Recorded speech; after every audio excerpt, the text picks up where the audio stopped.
Función de la bujía y principio de funcionamiento. La bujía de encendido está localizada en la culata de los vehículos. Su principal función es conducir la corriente eléctrica generada por el transformador hasta la cámara de combustión y transformarla en una chispa eléctrica de alta tensión, lo que dará inicio a la combustión, es decir, la quema de la mezcla aire-combustible. Principales características de una bujía de encendido. La bujía de encendido trabaja en condiciones extremadamente difíciles y para que pueda resistir estas condiciones adversas, estas deben poseer las siguientes características constructivas. En el momento en que ocurre la expansión de los gases de la cámara de combustión del motor, son generadas altas presiones que pueden llegar a 50 kilogramos fuerza por centímetro cuadrado. Resistencia a choques térmicos. En el momento en que la mezcla es admitida en la cámara de combustión, cuando la válvula de admisión es abierta, la temperatura de entrada de la mezcla aire-combustible es en torno de los 70 grados y la temperatura de pico de cámara puede llegar a los 2500 grados. La bujía debe resistir esta gran variación de temperatura sin sufrir daños. Resistencia dieléctrica. Los sistemas de encendido más modernos están trabajando con tensiones máximas de 20.000 a 30.000 volts. Las bujías deben resistir estas tensiones sin presentar fuga de corriente. Resistencia a la corrosión química. Durante el proceso de quema de combustible, son generados diversos gases que son corrosivos. La bujía de encendido debe resistir esta corrosión química. Los principales requisitos para una buena combustión son: la mezcla aire-combustible. Para cada condición de funcionamiento del motor existe una mezcla ideal. El motor debe presentar un mínimo de compresión, especificado por el fabricante del motor para su correcto funcionamiento. El sistema de encendido debe proveer la alta tensión en el momento correcto y en las condiciones necesarias para el correcto funcionamiento del motor. La codificación de la bujía NGK es muy importante, pues además de demostrar las principales características de la bujía, identifica mundialmente a la bujía NGK. El primer grupo de letras identifica las dimensiones del casquillo metálico, diámetro de la rosca y medida del hexágono. El segundo grupo indica las características de construcción. El tercer grupo indica el grado térmico. El cuarto indica la longitud de la rosca. El quinto, las características principales. El sexto, la luz entre electrodos en milímetros. Para las demás codificaciones de las bujías NGK, consulte nuestra tabla de aplicación actualizada.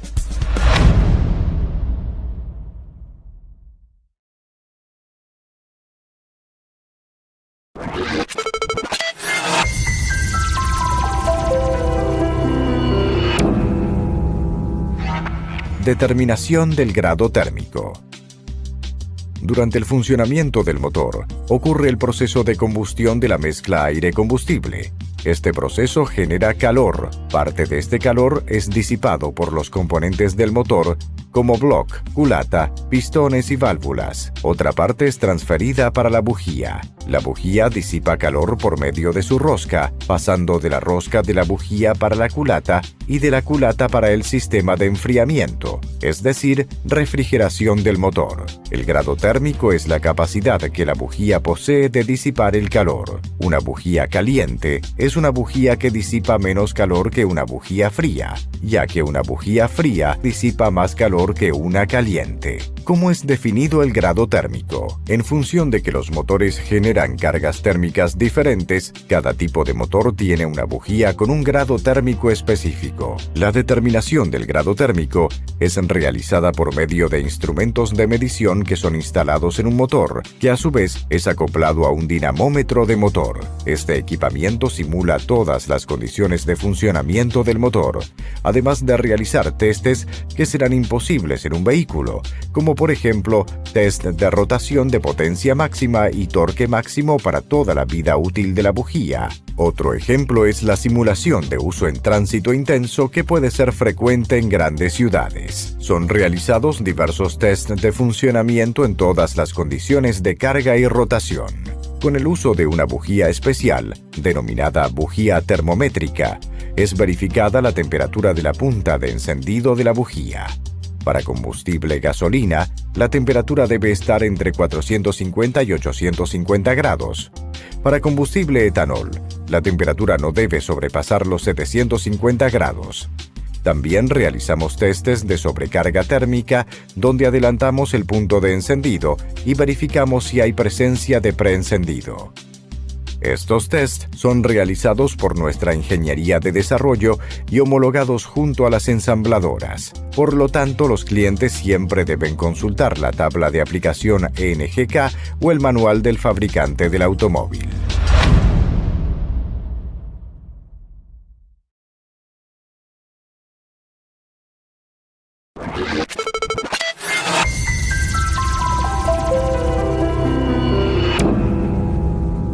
Aplicación de una bujía caliente, sobrecalentamiento, bujía fría, carbonización. Aplicación de bujía más fría. La aplicación de una bujía más fría que la indicada por NGK o por el fabricante del vehículo puede causar un problema conocido como carbonización. Cuando la bujía atiende temperaturas superiores a 450 grados, esta ingresa en una región de trabajo que llamamos región de autolimpieza, donde la propia bujía quema los residuos de carbono generados por la quema de la mezcla aire-combustible. En este caso, si la bujía es más fría, la punta ignífera tendrá dificultad en sobrepasar los 450 grados, generando así acumulación de carbono, conocido como carbonización. La carbonización, que es conductora de electricidad, provoca pérdida de aislación de la bujía de encendido.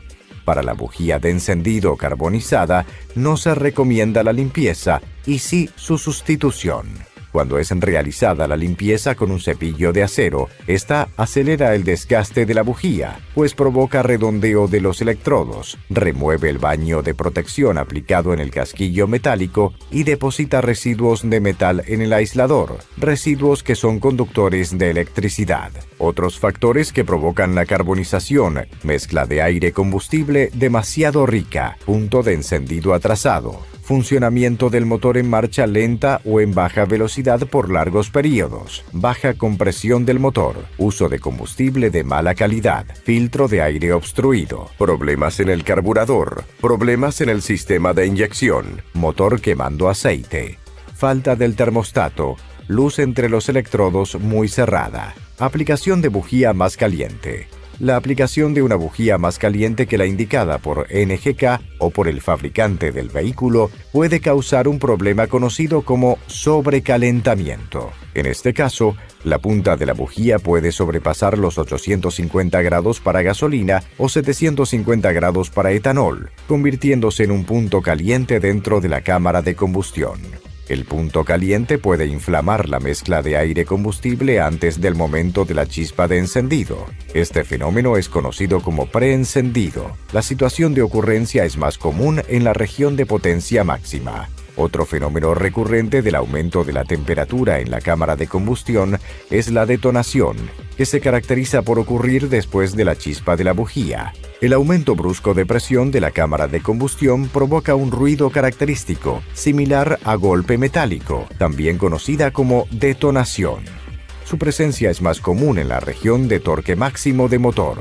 Otros factores que llevan al sobrecalentamiento de la bujía de encendido: punto de encendido muy adelantado, tasa de compresión alta, falla en el sistema de inyección, deficiencia en el sistema de enfriamiento del motor, falta de torque en la instalación de la bujía, mezcla de aire-combustible muy pobre, obstrucción en el sistema de escape.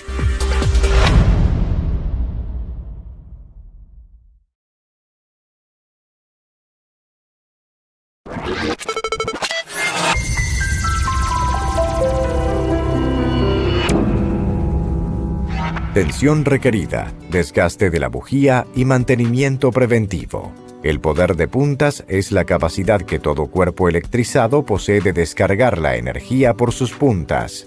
Conforme ocurre el desgaste de los electrodos de las bujías, esta pierde este efecto, siendo necesaria una mayor tensión para que ocurra la chispa. Con el desgaste de la bujía por el uso, ocurre un redondeo de los electrodos central y lateral y, consecuentemente, aumento de la luz entre los electrodos. El redondeo también provoca la pérdida del poder de puntas. Las ensambladoras de vehículos recomiendan en su plano de mantenimiento el kilometraje de cambio de las bujías. Las mismas fueron proyectadas para atender esta especificación de durabilidad sin presentar falla de funcionamiento. Conforme las recomendaciones de las ensambladoras, factores como el tránsito intenso y condiciones adversas de uso del vehículo resultan en reducir por la mitad el kilometraje de cambio figurado en el plano de mantenimiento del vehículo. En los casos donde no se tenga registro del kilometraje de cambio de las bujías instaladas en el motor, recomendamos realizar el análisis de necesidad de cambio de bujías por medio de la inspección visual de desgaste de los electrodos de la bujía. El desgaste de la bujía hace que sea necesario un aumento de la tensión para que ocurra la chispa, lo que puede llevar a fallas de encendido, daños al catalizador, transformador, cables de encendido, tapa de distribuidor y rotor de encendido. En sistema de encendido estático, donde tenemos un transformador alimentando los dos cilindros gemelos, también conocidos como sistemas de chispa perdida, hay un efecto de polarización de las bujías, donde una de las bujías sufrirá desgaste en el electrodo central y la otra bujía desgaste en el electrodo lateral. Es importante que el mecánico analice siempre el juego de bujías y observe las condiciones de desgaste. Uno de los principales problemas causados por el aumento de tensión es el flashover, que es el pasaje de corriente eléctrica entre el pino terminal y el casquillo metálico por fuera de la bujía. Este fenómeno es fácilmente observado en una inspección visual. Cuando este fenómeno ocurre, es necesario la sustitución de las bujías y de los cables de encendido simultáneamente. Muchos reparadores sustituyen solamente las bujías de encendido. Realmente el vehículo para de fallar, pero el cable de encendido con flashover dañará la nueva bujía de encendido en poco tiempo y el vehículo volverá a fallar. Si el reparador sustituye solamente los cables, sucederá lo mismo. La falla solo será eliminada cuando sustituimos las bujías y los cables simultáneamente. Fallas iniciales normalmente son imperceptibles al usuario del vehículo cuando las mismas pasan a afectar el manejo del vehículo, siendo perceptibles por el usuario. Es señal que la bujía puede estar fallando hace tiempo, resultando en el aumento de consumo de combustible, niveles de emisiones de gases contaminantes, dificultad en el encendido, aparte de sacrificar otros componentes del vehículo.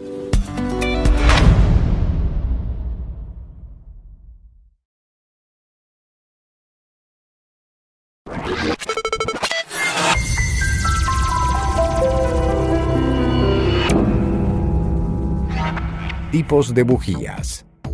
Bujías convencionales. La bujía convencional NGK posee electrodos de níquel con cobre insertado en el electrodo central. Esta característica garantiza excelente durabilidad con una amplia franja térmica de trabajo. Debido a esta característica, el uso del cobre insertado fue aplicado en todas las bujías NGK. Bujías resistivas. Con el ingreso de la electrónica en los vehículos, NGK desarrolló a final de la década del 70 las bujías resistivas, que poseen un resistor cerámico que tiene como objetivo atenuar las interferencias electromagnéticas provocadas por el sistema de encendido. Su resistencia puede variar de 3 a 7,5 kiloohmios o de 1 a 2 kiloohmios para algunas bujías de Volkswagen y Audi.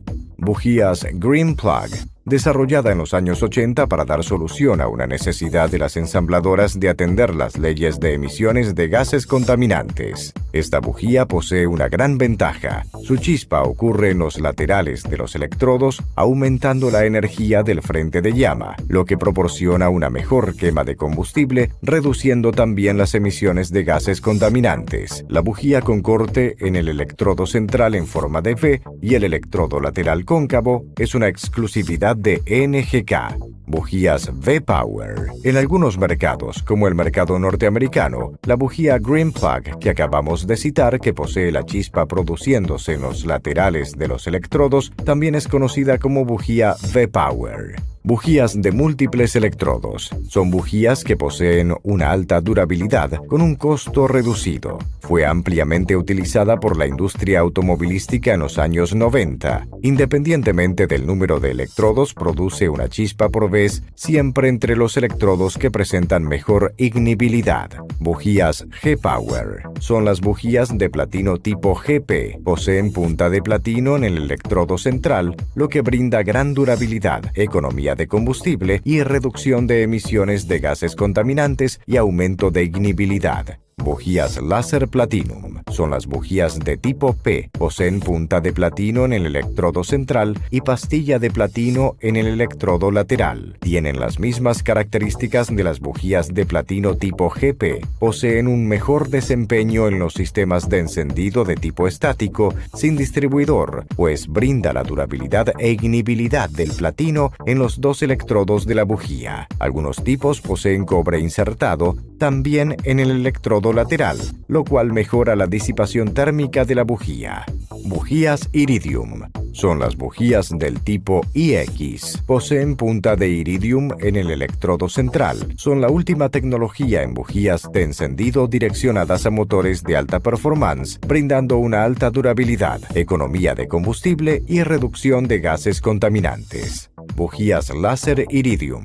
Son las bujías tipo IR. Poseen punta de iridium en el electrodo central y pastilla de platino en el electrodo lateral. Tienen las mismas características de la bujía de iridium tipo IX. Sin embargo, brinda un mejor desempeño en sistemas de encendido de tipo estático sin distribuidor, pues posee la durabilidad e ignibilidad del iridium y el platino. Estas características de alto encendido de las bujías de iridium proporcionan una mayor eficiencia y velocidad de quema de combustible cuando comparado con las bujías convencionales. Bujías de competición. NGK posee bujías especiales para competición tipo Racing Competition. Las más conocidas son las bujías del tipo EGV. Estas bujías poseen electrodo central de oro paladio con diámetro de 1 milímetro. Poseen un elevado poder de disipación del calor, mayor resistencia, choques mecánicos y excelente ignibilidad. Estas características son altamente exigidas en los motores preparados para altos desempeños. Bujías de descarga semisuperficial.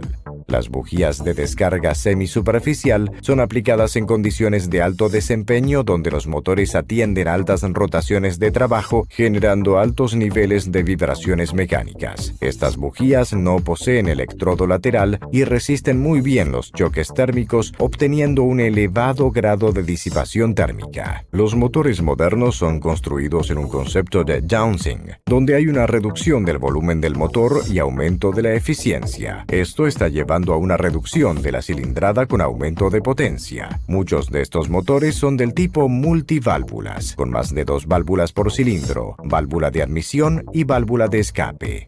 Estas modificaciones han alterado las bujías de encendido, pues el espacio disponible en la culata para la instalación es cada vez menor. Hay una tendencia de las bujías en motores más modernos de ser más largas y finas.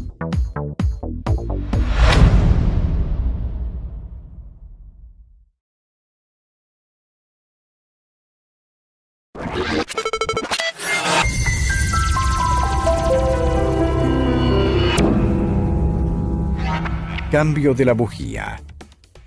La bujía de encendido, como cualquier otro componente automotriz, debe ser instalada por un profesional calificado. Su instalación es relativamente simple, sin embargo, requiere algunos cuidados. Antes de instalar la bujía de encendido, debemos consultar la tabla de aplicación NGK o el catálogo del fabricante para verificar si el producto está correcto para el vehículo. Estos cuidados están detallados en los embalajes de las bujías NGK.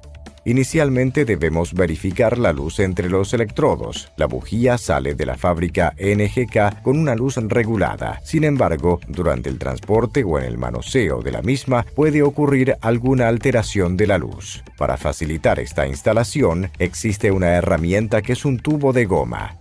La bujía debe ser siempre roscada manualmente hasta hacer tope en la tapa.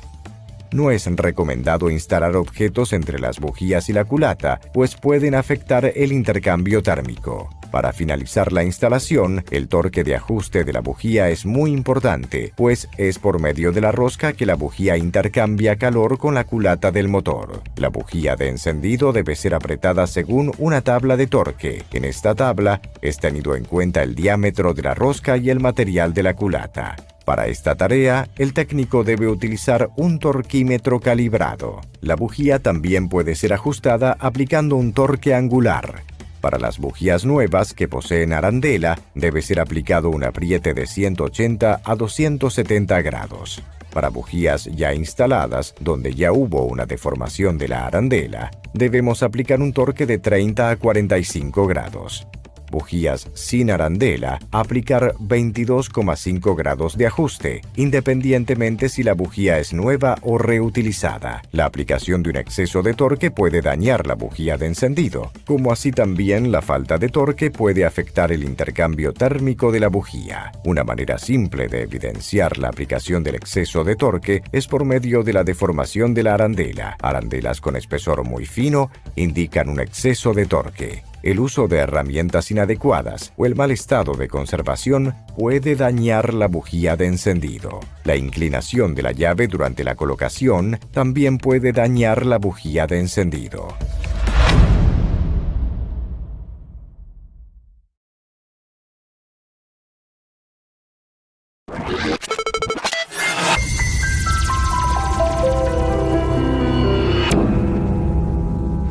Inspección de la bujía. Como la punta de la bujía está colocada directamente dentro de la cámara de combustión, a través de su apariencia podemos identificar y diagnosticar la condición de la cámara de combustión y quema del combustible del motor. Existe una carta de quema elaborada por NGK que orienta al mecánico en este diagnóstico. Primero debemos retirar las bujías del motor y examinar la condición de quema. Bujías carbonizadas, empapadas, con luz de los electrodos cerradas o desgastadas, con presencia de residuos y marca de flashover, pasaje de corriente entre el pino terminal y el casquillo metálico, deben ser sustituidas. Posterior a la inspección visual debemos medir la resistencia de aislamiento entre la bujía y el casquillo metálico. En este caso debemos utilizar un equipamiento apropiado llamado megómetro, que proporciona aproximadamente 1000 volts DC. El valor medido debe ser superior a 50 megaohms a temperatura ambiente. Factores como la carbonización, humedad y grietas en el aislador afectan la aislación de la bujía. Para las bujías resistivas también debemos medir el valor de la resistencia. Para esto debemos utilizar un instrumento llamado multímetro o tester en escala de medición de 20 kiloohms. El valor de la resistencia debe variar entre 3 a 7,5 kiloohms. Algunos tipos de bujías resistivas pueden variar entre 1 a 2 kiloohms. Existe también el test de chispa, donde podemos colocar la bujía en un equipamiento que simule las condiciones del funcionamiento del motor. La bujía es sometida a una presión entre los electrodos de hasta 8 kilogramos fuerza por centímetro cuadrado y aplicamos alta tensión próxima a los 25 kilovolts. En esta condición debe haber una chispa normal de la bujía.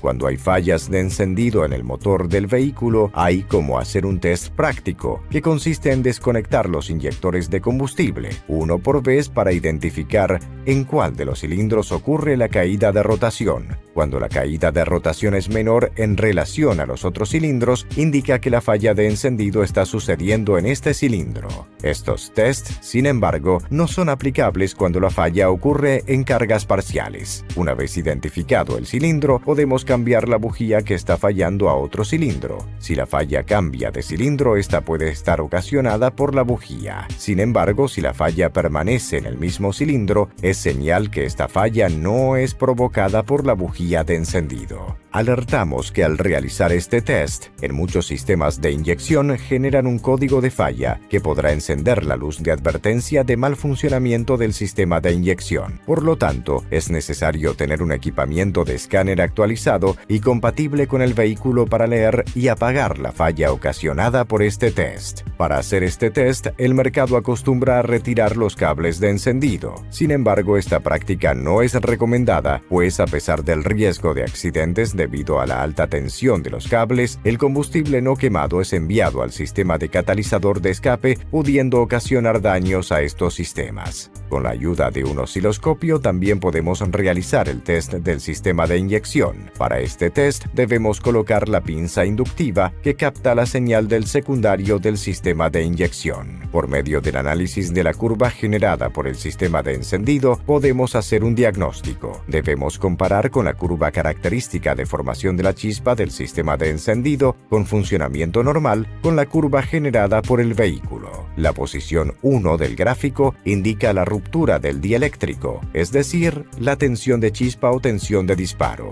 La posición 2 indica el tiempo de descarga de la chispa, tiempo de descarga o tiempo de chispa. La posición 3 indica la interrupción de descarga de energía, también conocida como oscilación residual.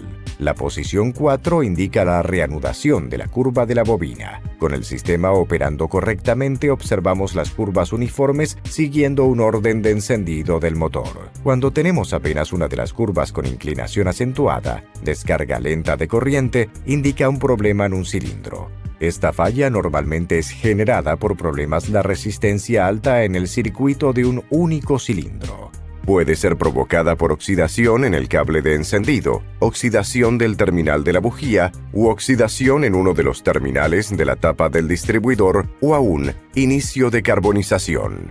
Cuando tenemos todas las curvas con inclinación acentuada, descarga lenta de corriente indica un problema que afecta a todos los cilindros. Esta falla puede ser provocada por resistencia alta en todos los cilindros.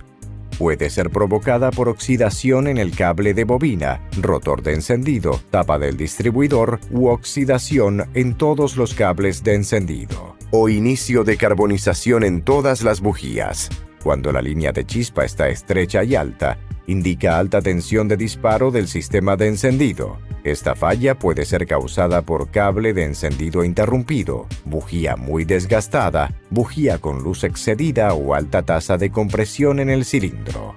Cuando la línea de chispa está baja en uno de los cilindros, indica baja resistencia de aislación. Puede ser causada por bujía carbonizada, bujía con luz muy cerrada, baja compresión en cilindros, bujía agrietada, flashover o perforación en el cable de encendido. Cuando hay ausencia de interrupción de descarga de energía, oscilación residual, también es indicativo de problemas de resistencias altas en los cables de encendido, cable de bobina, bobina de encendido, mal contacto en los terminales de bobina o tapa de distribuidor.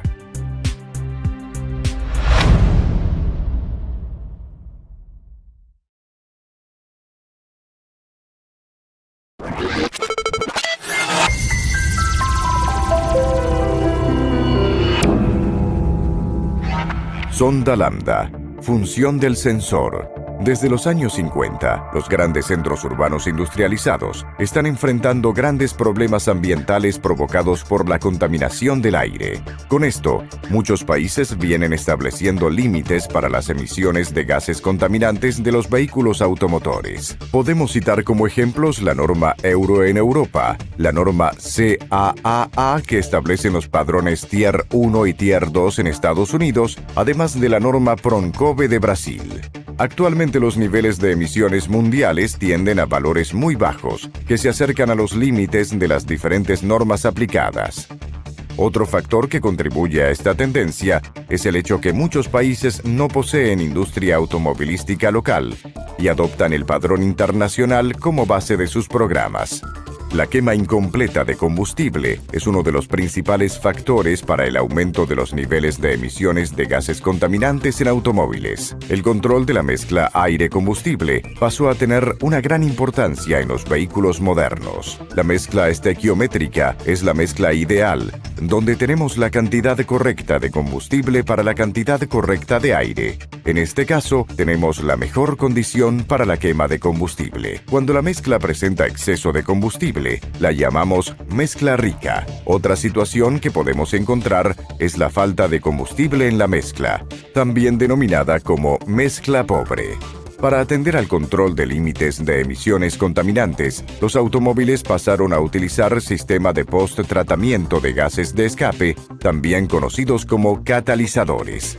El catalizador acelera la reacción química transformando los gases CO, monóxido de carbono, NOx, óxidos de nitrógeno, y HC, hidrocarburos, en gases no contaminantes. En el análisis de gases de escape antes del catalizador, observamos un nivel de emisiones de gases contaminantes. Posterior al paso de estos gases por el catalizador, este nivel de emisiones se reduce. Observamos que con el uso del catalizador hubo una reducción de los niveles de emisiones de monóxido de carbono, en los niveles de emisiones de óxido de nitrógeno y también de los niveles de emisiones de hidrocarburos. Cuando observamos todos los gases juntos, podemos observar que hay una región próxima a lambda 1, donde el catalizador es más eficiente. Esta región es también conocida como franja de control. Los sensores de oxígeno fueron aplicados a los automóviles para que la mezcla de aire-combustible quede lo más próxima posible de lambda 1, tornando al automóvil menos contaminante y aumentando la eficiencia del catalizador.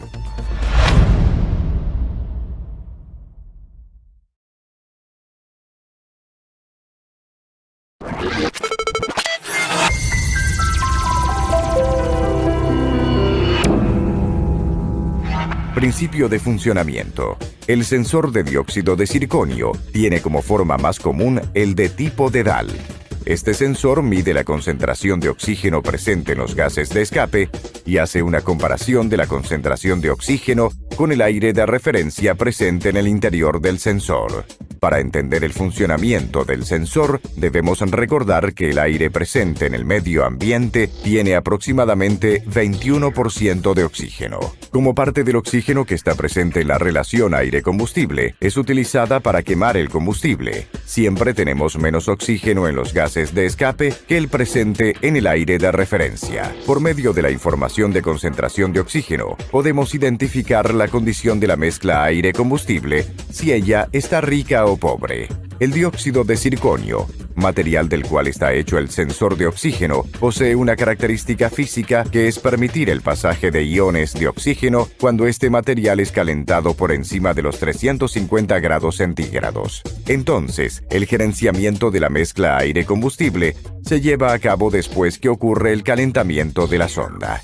El sensor de oxígeno precatalizador es responsable de identificar la condición de la mezcla aire-combustible. Cuando la mezcla aire-combustible es rica, tenemos exceso de combustible. Por lo tanto, la concentración de oxígeno en los gases de escape es menor, generando aproximadamente 1,0 volts en la señal del sensor. Ahora, cuando tenemos una mezcla pobre, ocurre la falta de combustible. Por lo tanto, tenemos más aire en la mezcla y, consecuentemente, la concentración del oxígeno en los gases de escape es mayor, generando aproximadamente 0 volts en la señal del sensor. El módulo de inyección utiliza esta información para ajustar el tiempo de inyección, TI, en los inyectores de combustible. Cuando la mezcla es pobre, el módulo aumenta el tiempo de inyección, y cuando la mezcla es rica, el módulo reduce el tiempo de inyección. Esta variación entre mezcla pobre y rica hace que en la media la mezcla quede muy próxima a la mezcla ideal, o sea, próxima de lambda 1. De esta forma, la señal del sensor de oxígeno va a variar entre 0 y 1 volt, o sea, entre mezcla pobre y mezcla rica. El sensor postcatalizador, localizado después del catalizador, tiene como función de monitorear la eficiencia del sistema de control de emisión del vehículo, analizando también la eficiencia del catalizador. Este sensor fue introducido en los vehículos que atienden a la norma OBD2, On-Board Diagnostic. Otra función que podemos atribuir al sensor de oxígeno es la de auxiliar en la identificación del combustible de vehículos bicombustibles. El módulo de inyección utiliza la señal de la sonda precatalizador para identificar la condición de la mezcla. Esta información, conjuntamente a otros parámetros del sistema de inyección, son utilizados para hacer la determinación del combustible que está siendo utilizado.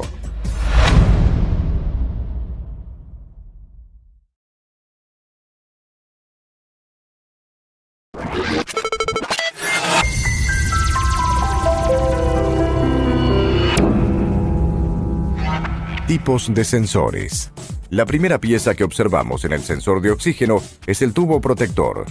Este tubo tiene como función proteger al elemento sensor contra la contaminación por hollines, aceites, agua y de impactos y choque térmico. Muchos sensores poseen en su interior un calentador cerámico. La función de él es propiciar un calentamiento rápido del sensor de oxígeno, reduciendo el tiempo en que el sensor lleva para entrar en funcionamiento. Entre el elemento sensor y el calentador, tenemos aire de referencia, que es utilizado en la comparación con los gases de escape. Este es renovado a través de las entradas de aire presentes en el cuerpo del sensor y por los cables por medio del conector del sensor de oxígeno. El ingreso de aire por los cables ocurre por medio de la capilaridad, que es la propiedad física que tienen de escurrir por tubos finos.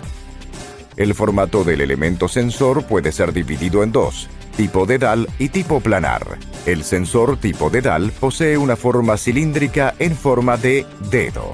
En cuanto al sensor tipo planar, el elemento sensor tiene formato de pastilla. El formato del elemento sensor no altera la velocidad de respuesta posterior a ser calentado.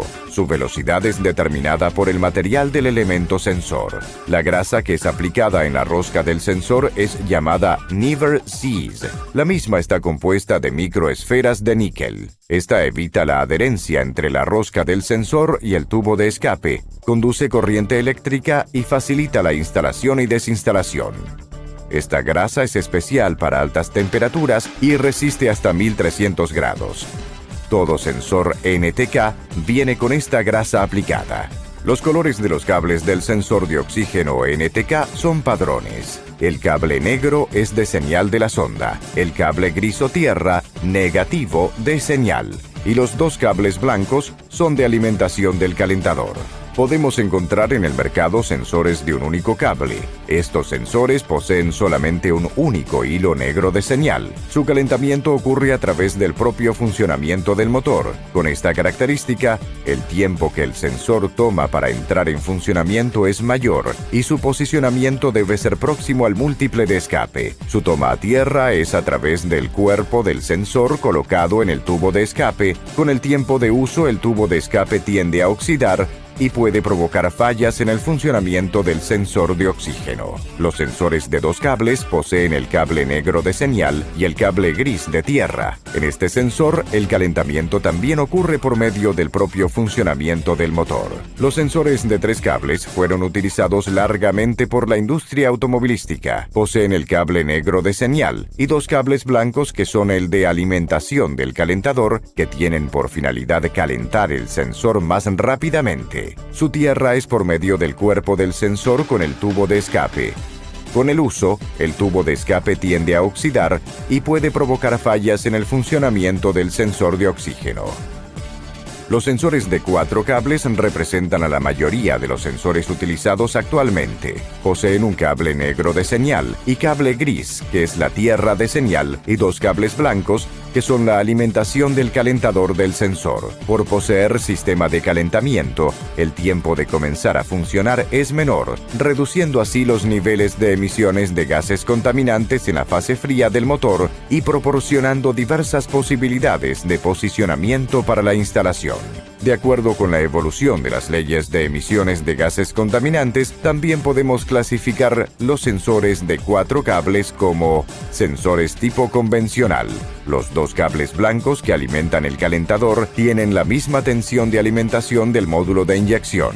La alimentación normalmente es constante, no hay control por parte del módulo de inyección.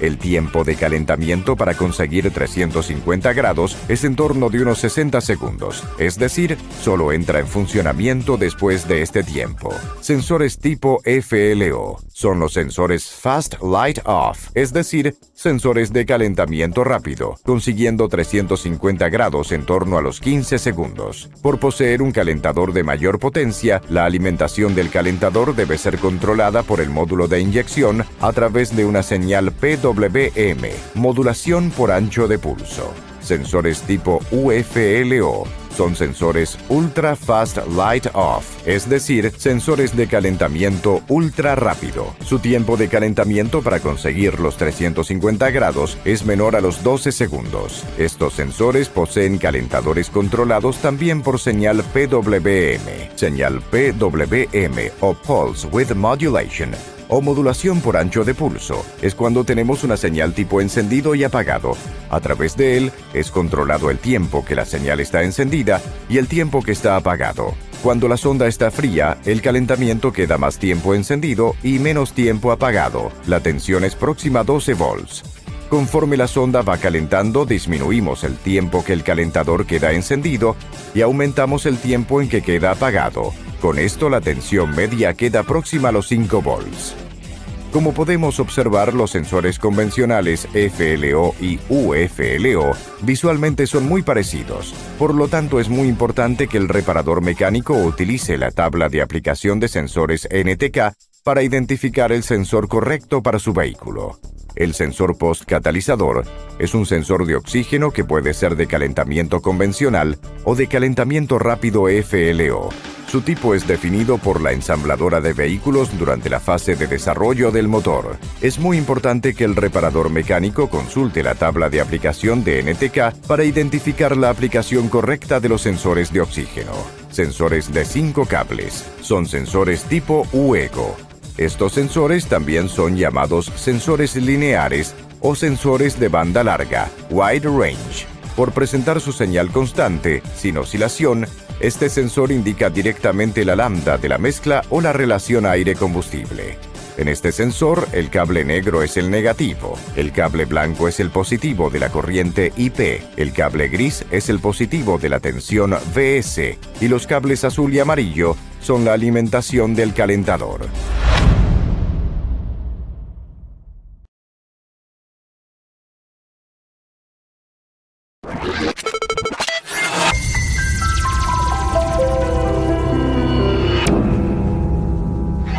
Análisis de la señal generada por el sensor. Con el calentamiento del sensor de oxígeno, este comienza a generar una señal de tensión que varía de 0 a 1 volt.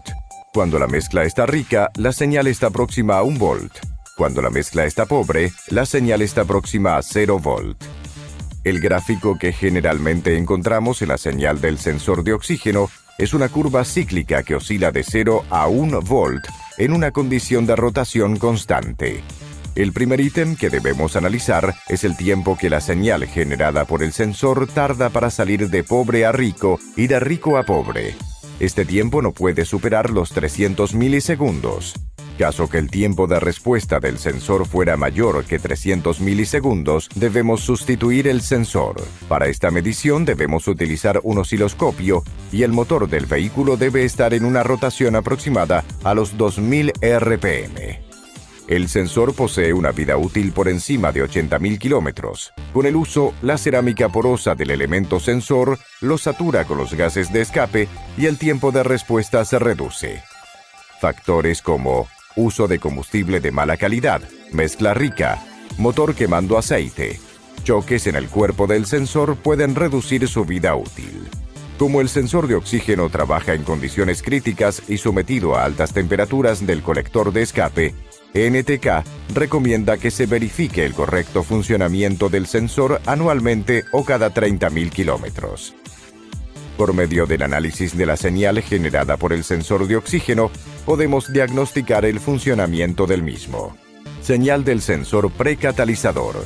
La señal del sensor de oxígeno precatalizador en revolución constante varía de 0 a 1 volt. El módulo de inyección periódicamente realiza un test para saber si el sensor está funcionando correctamente. Este test del módulo enriquece o empobrece la mezcla de aire-combustible y analiza el resultado obtenido por el sensor. Si el resultado es coherente, el sistema sigue funcionando normalmente. Sin embargo, si el resultado fuese diferente del esperado, el sistema generará un código de defecto en el sistema y podrá simplemente ignorar la lectura de la sonda adoptando un valor padrón para trabajar.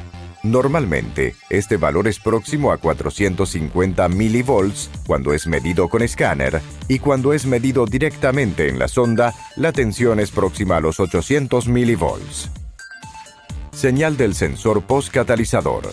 El módulo de inyección también realiza el análisis de la señal para el segundo sensor de oxígeno. La señal generada por el segundo sensor no queda variando de 0 a 1 volt como el primer sensor. Su señal es más estable debido a la acción del catalizador. Cuando la mezcla está rica, la señal del segundo sensor también tiende a rico.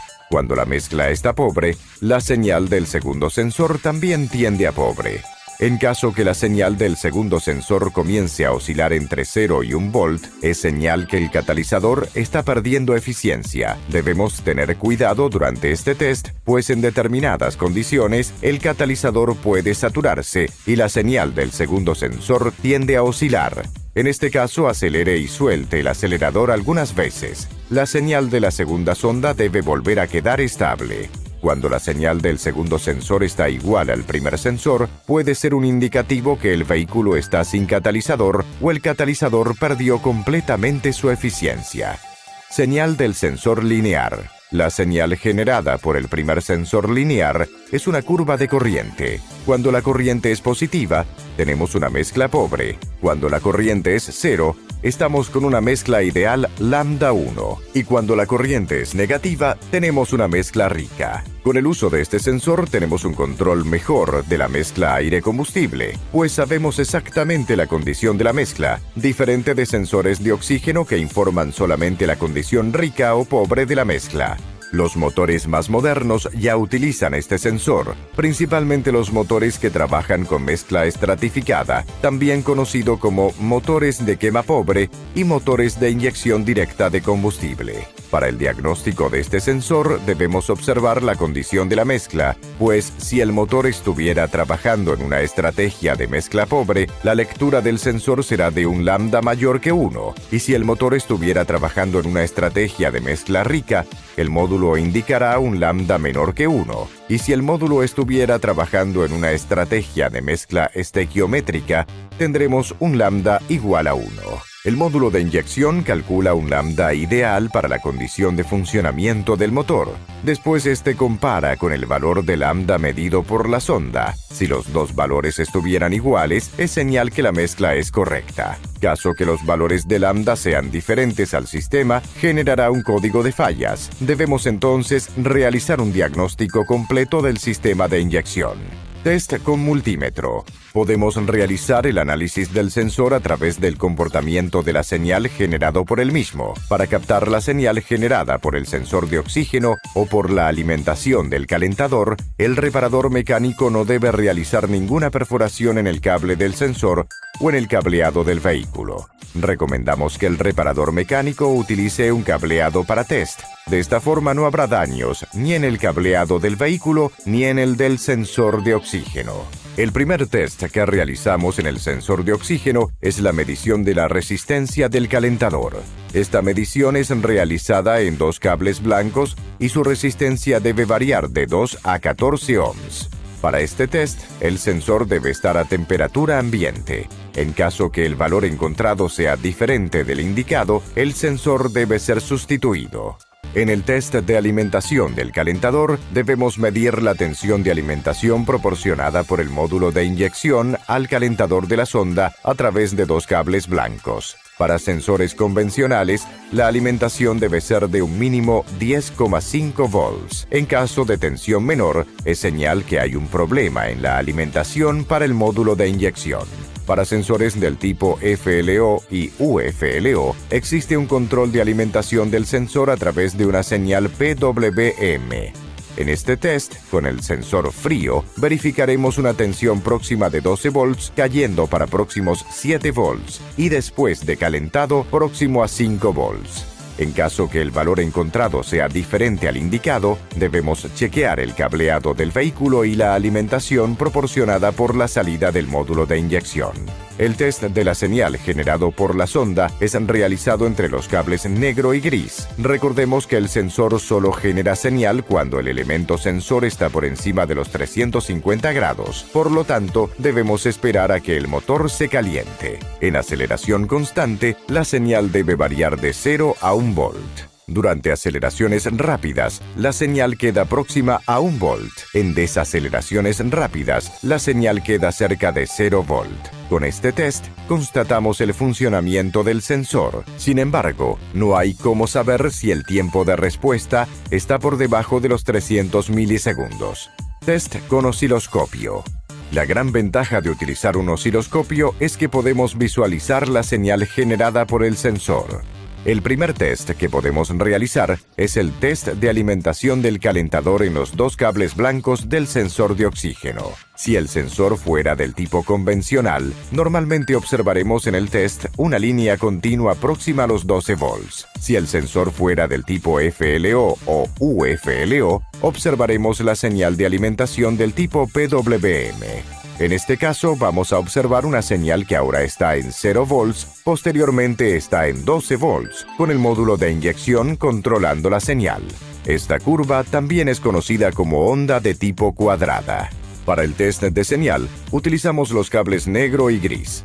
La señal de la sonda varía de 0 a 1 volt de forma cíclica para una condición de rotación constante. Si aceleramos el motor rápidamente, el módulo de inyección enriquecerá la mezcla de aire-combustible para que ocurra el aumento de revolución. Observaremos una línea continua próxima a 1 volt. Cuando desaceleramos el motor, el módulo de inyección entra en una estrategia de freno motor y realiza un cut-off del sistema de inyección. Por lo tanto, observaremos una señal constante próxima de 0 volt. Con el osciloscopio podemos medir el tiempo en que el sensor tarda para salir de pobre para rico y de rico para pobre. Si este tiempo es superior a 300 milisegundos, debemos sustituir el sensor. Para resultados diferentes, podemos proceder al análisis de los resultados de la siguiente forma. Cuando el sensor está indicando tensión constante superior a 800 milivolts, esto puede indicar que el motor está trabajando con mezcla rica o hay una diferencia en la aislación del positivo. En este caso, el sensor debe ser sustituido. Señal del sensor con tensiones superiores a 1 volt, después de calentado, puede indicar filtración de agua o deficiencia de aislación con el circuito de calentamiento de la sonda. En este caso, sustituya el sensor. Cuando el sensor está con señal constante abajo de 100 milivolts, esto puede indicar que el motor está trabajando con una mezcla pobre o hay una deficiencia de aislación con la masa, filtración de agua o aceite en el elemento sensor, cable de señal roto o hasta el elemento sensor roto. En este caso, sustituya el sensor. Cuando encontramos sensores que presentan señal negativa, es decir, la señal del sensor presenta valores por debajo de 0 volt, indica que el sensor está con el aire de referencia contaminado por agua o aceite. En este caso, debemos sustituir el sensor y corregimos la fuente de contaminación. Cuando el sensor presenta amplitud de señal baja, es decir, la altura de la señal está baja, esto indica problemas de sobrecalentamiento del sensor, un problema que debe ser corregido. Sensores sometidos a sobrecalentamiento pueden sufrir daños.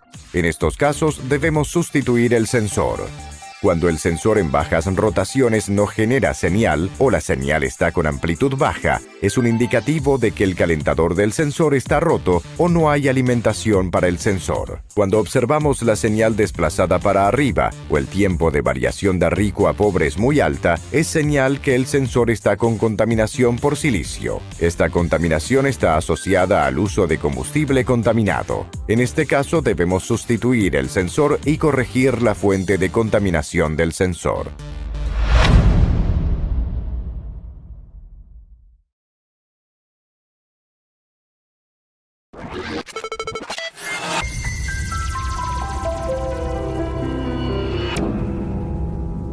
Manipulación, instalación, desinstalación. El sensor de oxígeno, como cualquier otro componente automotor, debe ser instalado por un profesional calificado. Su instalación es relativamente simple, sin embargo, requiere de algunos cuidados. Como el sensor está instalado en el tubo de escape, recomendamos que su sustitución sea realizado con el motor en frío, evitando riesgos de accidentes. Para evitar daños al sensor de oxígeno, recomendamos que el reparador mecánico utilice una herramienta adecuada para la correcta quita e instalación del mismo. Para remover el sensor, debemos desconectar el terminal que conecta el sensor al cableado del vehículo, quitando la traba del terminal. Muchos vehículos poseen prensas que fijan el cable. Debemos remover el cable de las prensas. Recomendamos el uso de una llave especial. Esta llave posee una canaleta para no dañar los cables del sensor. Suelte el sensor de oxígeno. Antes de instalar el sensor, debemos consultar la tabla de aplicación de NTK o el catálogo de aplicación del fabricante del vehículo para verificar si la aplicación del sensor es la correcta. Para instalar el sensor, debemos roscar el sensor con la mano para garantizar un perfecto alineamiento entre la rosca del sensor con el tubo de escape. Con el uso de un torquímetro calibrado, debemos apretar el sensor. El torque de apriete es de 3,5 a 4,5 kilogramos fuerza metro.